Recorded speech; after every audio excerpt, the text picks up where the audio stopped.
Hello student, आप सबों का इस चैनल बायोट्यूट पर स्वागत है। आज के इस वीडियो में हम लोग एनसीईआरटी बुक को पेज नंबर 24 यानी कि पिस्टिल, मेगास्पोरेंजियम और एम्ब्रियोसैक को देखेंगे। तो इस एनसीईआरटी बुक वाले वीडियो में लाइन बाय लाइन हम लोग देखेंगे। तो दिया हुआ है कि the gynoecium represent the female reproductive part of the flower. Gynoecium जो है वह फ्लावर का फीमेल रिप्रोडक्टिव पार्ट होता है, फीमेल रिप्रोडक्टिव पार्ट को रिप्रेजेंट करता है। द गायनोसियम में consist of a single pistil. Gynoecium में या तो एक पिस्टिल हो सकता है जिसको मोनोकार्पेलरी कहते हैं, और may have more than one pistil, और एक से ज्यादा पिस्टिल भी हो सकता है जिसको मल्टी कार्पेलरी कहते हैं।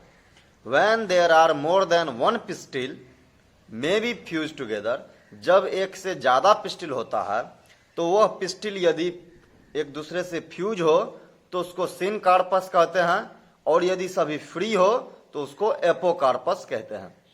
Each pistil has 3 part. प्रत्येक पिस्टिल में 3 पार्ट होता है, स्टिग्मा, स्टाइल और ओवरी। स्टिग्मा हो गया सबसे टॉप मोस्ट पार्ट, स्टाइल हो गया बीच वाला, और ओवरी हो गया बेसल पार्ट। तो कहता है stigma serves as landing platform for pollen grains. Stigma जो है लैंडिंग प्लेटफॉर्म की तरह काम करता है पॉलन ग्रेन्स का। The style is the elongated cylinder part beneath the stigma. Stigma से निकलता है स्टाइल जो इलोंगेटेड होता है और सिलेंडर लाइक स्ट्रक्चर होता है।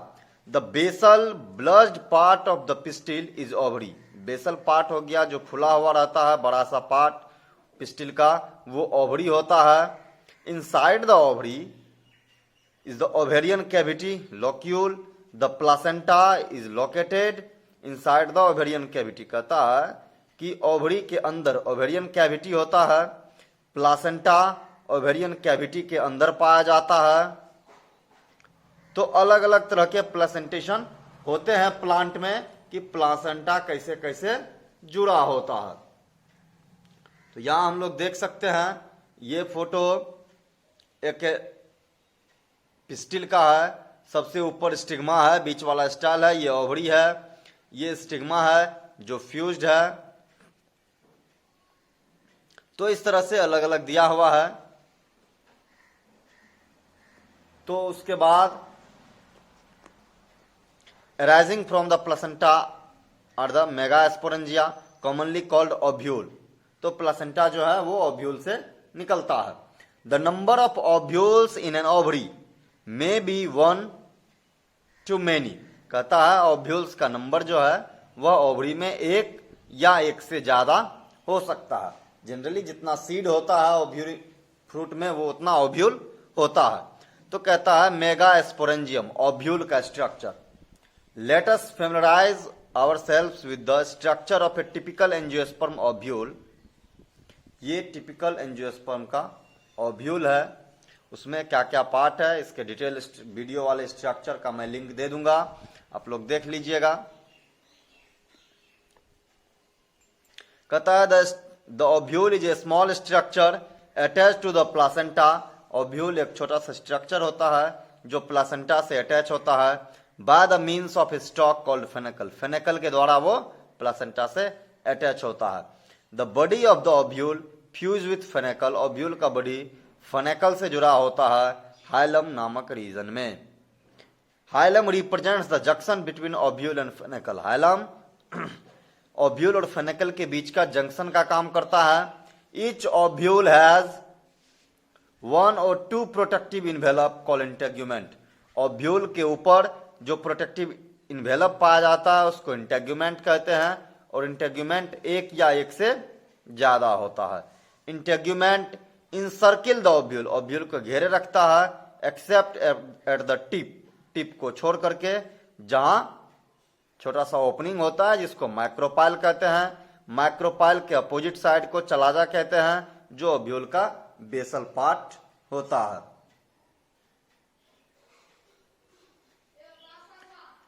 Enclosed with in the integuments. Integuments के अंदर मास ऑफ सेल्स पाया जाता है जिसको न्यूसेलस कहते हैं।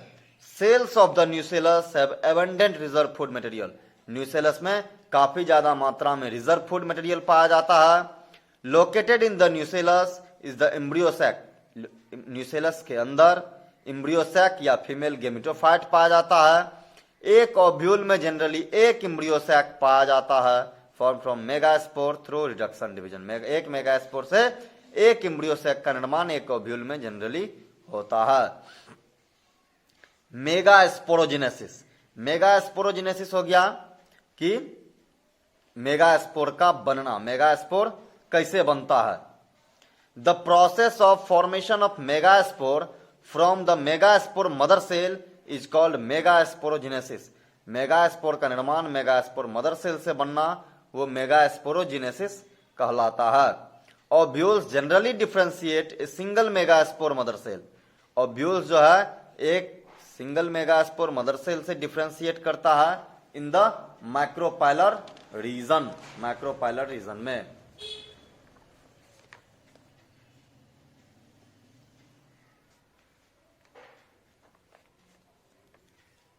Of the nucellus, it is a large cell containing dense cytoplasm and a prominent nucleus.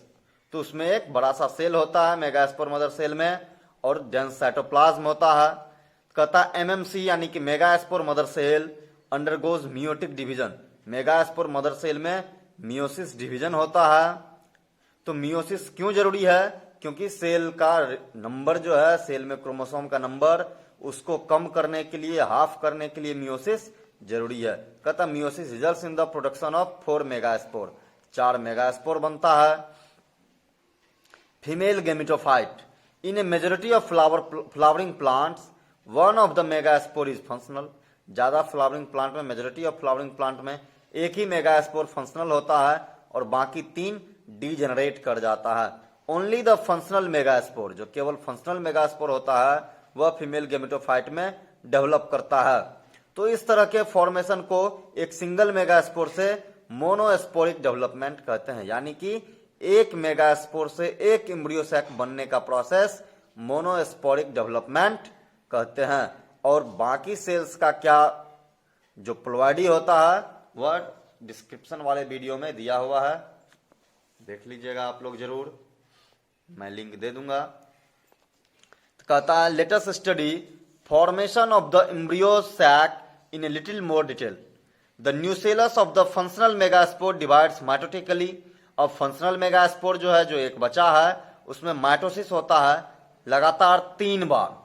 तो 3 बार जब माइटोसिस होता है लगातार तो 8 न्यूक्लियस बनता है। वही कहता है कि जब माइटोटिकली डिवाइड करता है तो 2 न्यूक्लियस बनता है जो अपोजिट पोल पर चला जाता है, 2 न्यूक्लिएट एम्ब्रियो सैक बनाता है। फिर दोनों में माइटोटिक डिवीजन होता है तो 4 न्यूक्लिएट बनता है और उसके बाद 8 न्यूक्लिएट स्टेज एम्ब्रियो सैक का बनता है। It is of interest to note that these mitotic division are strictly free nuclear. ये फ्री न्यूक्लियर डिवीजन होता है। इसका मतलब हो गया कि nuclear division are not followed immediately by cell wall formation. केवल न्यूक्लियस का डिवीजन होता है और तुरंत सेल वॉल का फॉर्मेशन नहीं होता है। आफ्टर 8 न्यूक्लिएट स्टेज, 8 न्यूक्लियस बनने के बाद कहता है कि cell walls are laid down leading to the organization of a typical female gametophyte और एम्ब्रियो सैक। उसके बाद सेल वॉल का फॉर्मेशन होता है और फिर फीमेल गेमेटोफाइट का एक ऑर्गेनाइजेशन स्ट्रक्चर बनता है। Observe the distribution of cell inside the embryo sac.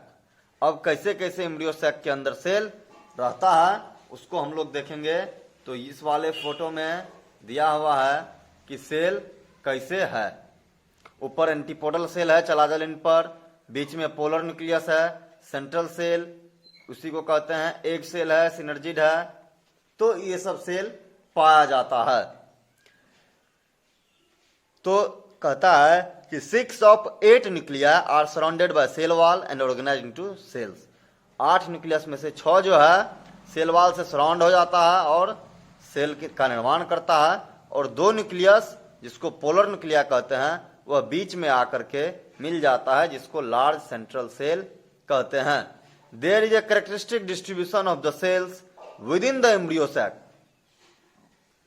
3 cells are group together, 3 cell का ग्रुप होता है मैक्रोपाइलरिन पर एंड कंस्टिट्यूट एग एपरेटस। और उसको एग एपरेटस कहते हैं क्योंकि उसके बीच में ही एक एग सेल होता है उसी तीन में से एक। The egg apparatus in turn consist 2 synergids and 1 egg cell. उस एग एपरेटस में 2 सिनर्जिड और एक एग सेल होता है, दोनों साइड सिनर्जिड और बीच में एग सेल होता है बड़ा सा। Synergid have special cellular thickening, synergid में स्पेशल सेलुलर थिकनिंग पाया जाता है मैक्रोपाइलर टिप की तरफ, जिसको फिलीफॉर्म एपरेटस कहते हैं। Which play an important role in guiding the pollen tube into the synergid, जो फिलीफॉर्म एपरेटस पोलन ट्यूब को गाइड करता है एग सेल तक जाने में, सिनर्जिड तक पहुंचने में। These cells are the chalazal and are called antipodal, जो 3 सेल चलाजल एंड पर है उसको एंटीपोडल सेल कहते हैं। The large central cell as mentioned earlier has 2 polar nucleus, बीच वाला जो सेंट्रल सेल है उसमें 2 न्यूक्लियस पाया जाता है। इस तरह एक एंजियोस्पर्म के एम्ब्रियो सैक में मैच्योरिटी के बाद 8 न्यूक्लियस और 7 सेल्ड पाया जाता है, और इसी स्टेज में फर्टिलाइजेशन की क्रिया होती है। Thank you.